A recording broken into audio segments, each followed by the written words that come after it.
तो देखिए, हाथरस में बाबा सूरजपाल के भक्तों की संख्या अच्छी खासी है। लोगों ने अपने घरों में, अपने दुकानों में सूरजपाल की तस्वीर को लगा रखा है। दूर दराज से सूरजपाल के दर्शन करने के लिए पहुंचते थे लोग हाथरस में। जब भी सत्संग होता था अच्छी खासी भीड़ उमड़ती थी। लेकिन अब सवाल है कि आखिर बाबा सूरजपाल गिरफ्तार कब होगा। हमारी ग्राउंड रिपोर्ट देखिए।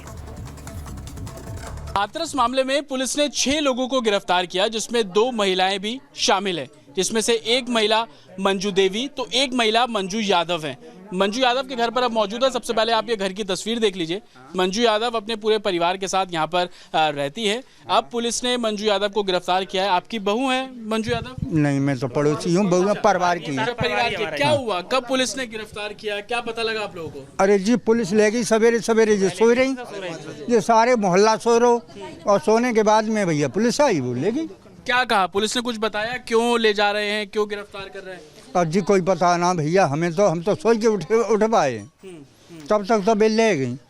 तो बाबा के क्या आश्रम जाती थी, सत्संग हुआ था? हाँ, एक आध बार गई और कल माफी मांग के गई अपनी सास से कि आज हमें जान दो, फिर हम कबू ना जाएंगे। सास से माफी क्यों? सास रोकती थी? हाँ, रोक दी बस पूरा घर में।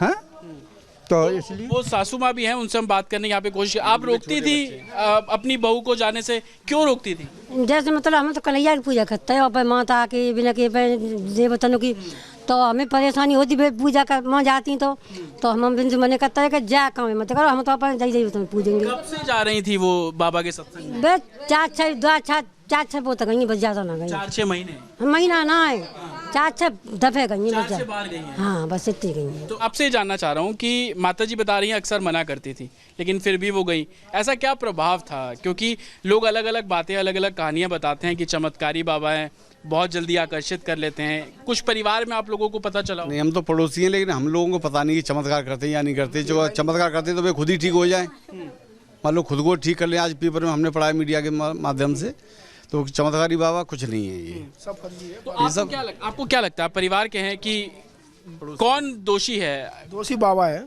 दोषी बाबा है। बाबा की वजह से भीड़ हुई है। अभी कहीं भागवत कथा भी होती है, उसमें भी लोग सुनने जा सकते हैं। ये थोड़ी है कि किसी को सुनने वाले को आप जेल कर दो। ये मंजू देवी का दोष है तो उन्हें जेल सजा देनी चाहिए, निर्दोष है तो छोड़ना चाहिए। आप कुछ बताया नहीं गया कि क्यों गिरफ्तार कर रहे हैं? कभी पूछताछ के लिए कोई किसी को नहीं। इन्हें परसों सुबह कचौरा चौकी से पकड़ के ले गए यहाँ से। उसके बाद जब हम लोग गए पूछने तो उन्होंने कहा कोई बात नहीं, उन्हें छोड़ दिया और वो आ गई घर पे। फिर उन्होंने किसी से बातचीत हुई है, उसके बाद फिर दोबारा सुबह हम लोग कोई उठ नहीं पाए, कोई भी पूरे मोहल्ले में। उसके बाद उनको फिर सुबह ले गए। उसके बाद जांच वो जानकारी की तो पता चला कि उनका चालान कर दिया। आपका पाला पड़ा, आपको कभी कोशिश की गई कि आप भी जुड़िए, चमत्कार दिखाएंगे बाबा? देखिए, जितने भी महात्माओं से जुड़े हुए लोग हैं, ये सभी एससी वर्ग से अधिकतर हैं। हमारे यहाँ गांव के पास है खेड़ा में पूरा गांव जो है एससी वर्ग का है, और वो सभी बाबा से जुड़ा हुआ है। ये लोग चमत्कार की बातें करते हैं, लेकिन हम लोग तो थोड़ा पढ़े लिखे और वैसे लोग हैं जो इन बातों पर विश्वास नहीं करते। क्योंकि जितने भी ये ढोंगी बाबा हैं, जब व्यक्ति कोई भगवान नहीं हो सकता और न किसी को ठीक कर सकता है। भाई, जिसका जो ईश्वर है वो ईश्वर है। तो मंजू यादव कैसे उनके झांसे में आ गए और गिरफ्तारी भी हो गई है उनकी? भाई, ये तो अब यहाँ पे भी किसी के जैसे ये वो चलाती हैं कोटा, तो यहाँ पे लोग आते हैं तो इनके सामने बातें करते हैं। अरे एक बार जाके देखिए कि भाई तुम कोटा चलाते हो, कोटा वाला संपर्क में तो रहता ही है पब्लिक के में। तो जिस कोटा चलाने का जिक्र किया जा रहा है, दरअसल वो ये दुकान है। आप देखेंगे यहाँ घर के बाहर पोस्टर भी लगा है, सरकारी उचित दर की दुकान, और जो सामान यहाँ पर बिकता है उसमें मंजू देवी, जिनके घर हम इससे पहले गए थे, वो भी गिरफ्तार की गई है, और मंजू यादव, दोनों मिलकर चलाती हैं। आप ये अभिकर्ता नीचे देखेंगे भी, उसमें लिखा हुआ है मंजू देवी का नाम, दुकान की ID, मोबाइल नंबर, और जो चीज़ें यहाँ पर बेची जाती हैं उन सबकी लिस्ट भी आपको यहाँ पर साफ तौर पर मिल जाएगी। लेकिन गिरफ्तारी हो गई। परिवार का साफ तौर पर कहना है कि वो 4 से 6 बार ही बाबा के सत्संग में गई हैं, लेकिन उनको गिरफ्तार कर लिया गया। ऐसा क्यों किया गया? कुछ और लोगों के भी नाम जो आसपास के लोग हैं वो बता रहे हैं कि बतौर डॉक्टर वो लोगों को एक तरीके से उत्साहित करते थे, बताते थे बाबा के बारे में, ताकि लोग बाबा के साथ जुड़ सकें। तो तमाम चीज़ें हैं जो कि जाँच का विषय बनी हुई है। लेकिन जिन लोगों की गिरफ्तारी की गई, उनके परिवार वालों का साफ तौर पर कहना है कि बड़े लोगों को बचाने के लिए जिनको ईजिली टारगेट किया जा सकता है, उनकी गिरफ्तारी पुलिस ने कर ली, लेकिन बाबा के ऊपर कार्रवाई अभी तक नहीं हुई। लोगों में इस बात को लेकर रोष है। साथ ही एफआईआर में जिस मधुकर का जिक्र किया गया उसकी गिरफ्तारी नहीं हुई, तो इन लोगों की गिरफ्तारी कब होगी? ये स्थानीय लोग और जो गिरफ्तारी की गई उनके परिवार वाले भी इस तरीके की बातें करते नजर आ रहे हैं।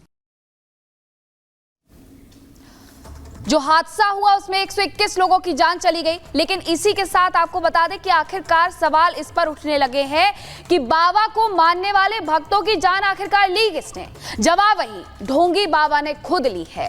उनकी बहन अब सामने आई है और क्या कह रही हैं आप भी सुनिए। जी भोले बाबा, और आप कितने बहन भाई हो? इनका मूल नाम क्या है? सूरजपाल नाम है। अच्छा, इनकी शादी? 6 बहन भैया है हम जी।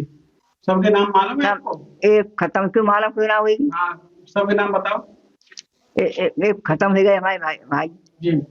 हाँ, और 5 मौजूद। क्या क्या नाम है उनके भाइयों के और बहनों के? हमारे एक छोटे भाई को नाम राकेश कुमार और एक बहन को नाम शकुंतला, एक को नाम सत्यवती, भगवान दास खत्म। अच्छा अच्छा, नहीं बताओ इनकी शादी कितने साल पहले हुई? कोई आइडिया है आपको? आप छोटे भाई वो पे कोई आइडिया ना। शादी मेरे सामने भाई मेरे हाथन से करी है, तो मुझे इतना ध्यान भी ना है कि कौन से सन में भाई। नाम क्या है? प्रेमवती। ये इनके साथ ही रहती है अभी? 24 घंटा साथ रहती है। इनके बच्चे रहा। तो बाबा के रहस्य लोक के राज एक के बाद एक पर्दाफाश हो रहे हैं। आपने बाबा के चश्मों का राज देखा है, आपने देखा है उन हैंडपंप का राज जिस पानी को अमृत के नाम पर पिलाया जाता है। और ऐसा ही एक और राज है बाबा का जो अपने भक्तों को जो है बाबा मोहित करने के लिए करता है, इस्तेमाल करता है, वो है चाय। और इस चाय को भी अमृत के तौर पर अपने भक्तों को बाबा की तरफ से पिलाया जाता है और तमाम भक्त जो हैं वो बाबा की जय जयकार करते हैं, उसके रहस्य लोक में खो जाते हैं। देखिए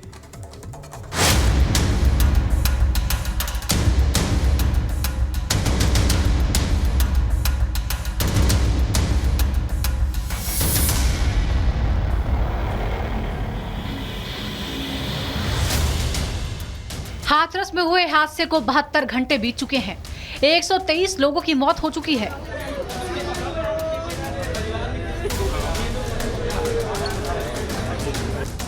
लेकिन पाखंडी बाबा भी फरार है। किसी को क्या पता था कि एक दिन ऐसा बाबा भी आएगा जो अंधविश्वास का ऐसा मजमा लगाएगा जो देखते ही देखते मौत का मंजर बन जाएगा।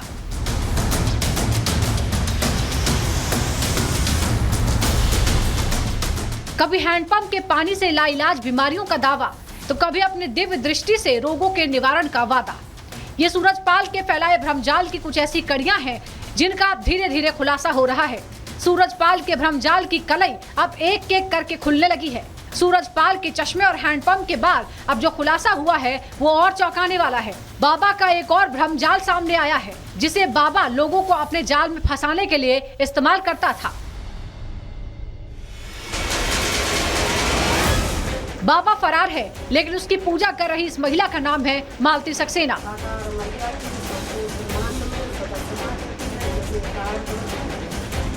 जिसने अपने घर में ही एक छोटा सा मंदिर बना रखा है जहां बाबा की कई तस्वीरें हैं। मालती ने खुलासा किया कि बाबा के सत्संग में एक चाय मिलती है जिसे पीने से सारे दुख खत्म हो जाते हैं। 11-12 चीजें तो 12 चीजें पढ़ के चाय बनती बा। क्या पड़ती है? तो हम बताए तो रहे, नींबू पलता है, चाय पत्ती है, अदरक पत्ते है, गुच्च पत्ते है, काली मिर्च पत्ते है, शिकंजी पत्ते है, ये सब सामान और पीपर पत्ता पत्ते ये सब सामान पड़ के चाय बनते हैं। और वो इसी का प्रसाद और चीनी पत्ते है, चीनी पड़ती है, ये सब सामान पड़ के तो प्रसाद बनता है। उनको भोग लगाया जाता है, भोग लगा करके फिर सब प्रसाद वो बांटा जाता है। चाय आप लोग को पहले दी जाती है कार्यक्रम के बाद में दी जाती है? पहले दी जाती, जो 11 बजे पहले पहुंचे उसे मिले, जो 11 बजे के बाद में पहले उसे कुछ नहीं मिले, फिर तो ये चाय मिलती है जो करके तबीयत नहीं बिगड़ती चाय पीने के बाद? चक्कर उससे आराम मिल जाता है। उससे आराम मिलता है। तनाव देखो, तुम्हारा बुखार भी हो वो बंद है, पेट में कोई कमी है वो बंद है, तुम्हें कोई कमी है उसके लिए तो बस और अपने घर में बना के पी लो तो भी आराम। अच्छा, तो वो आप लोग को बताते भी हैं कैसे चाय बनती है? हाँ बताते हैं, खूब बना के पियो, सब जने बताता है। तो अपने घर जब इच्छा हुई बनाई, हमने अपने यहाँ कई बार बनाई, अपने भैया बहनों ने सबको दी। मालती ने बताया कि 11-12 चीजें डालकर इस चाय को बनाया जाता है, बाबा को भोग लगाया जाता है और उसके बाद भक्तों में बांटा जाता है। नींबू, चाय, अदरक, गुच्छ, पीपल पत्ता और चीनी है चाय और क्या। ये कब बनती है? हर दिन बनाते हैं आप लोग? कब कब बनाते हैं? कोई समस्या आती है, कोई बीमार आते तब तो कोई मतलब कर रहे हैं, प्रोग्राम कर रहे हैं, उनका सत्य के साथ भजन कर रहे हैं, तब बनाते हैं। हाँ, जैसे घर में बीमार पड़ गया तो क्या करते हैं आप लोग? हाँ, तब नहीं बनाते, मतलब उनका नाम लेके और जाप करके और वो दे देते बच्चन को, तो आराम मिल जाता है उनको। अमृत अमृत तो उनको रोना है वहाँ पे बहादुर नगरी वालों। अब जो नल को पानी भर लेते, हाथ पाँव धोए, सफाई सूरत उनके नाम से लेके जाप करके दे दे तो आराम मिल जाता पीने के बाद आराम मिलता है? कुछ हल्का सा लगने लगता है? कैसा लगता है कि नींबू भी उसमें डाल? है। तब बुखार उखार हो तो उतर जाता है। तो जब पीती हैं तो बाबा किस किस रूप में दिखाई देता है? आप बोल रही थी कि हनुमान जी। किसी रूप में, हनुमान रूप में ना काऊ जैसे दिखाई देते वे लोग कहते हैं कि हमें इस रूप में दिखाई दे, हमें इस रूप में दिखाई दिए। हाँ, जब आता है सबको ना दिखाते हैं। तो सुना आपने कैसे बाबा ने भोले भाले लोगों को अपने भ्रम जाल में फंसा रखा है। ऐसे ही हजारों लोग शांति की तलाश में तो कोई सुख समृद्धि की चाह में बाबा के करीब आते गए और बाबा का रुतबा और कारवा बढ़ता गया। उसकी सभाओं में भीड़ बढ़ती गई। कथित चमत्कार का प्रचार प्रसार तेजी से फैलाया गया, जिसकी परिणति हाथरस में जाकर देखने को मिली। Bureau report, Republic Bharat.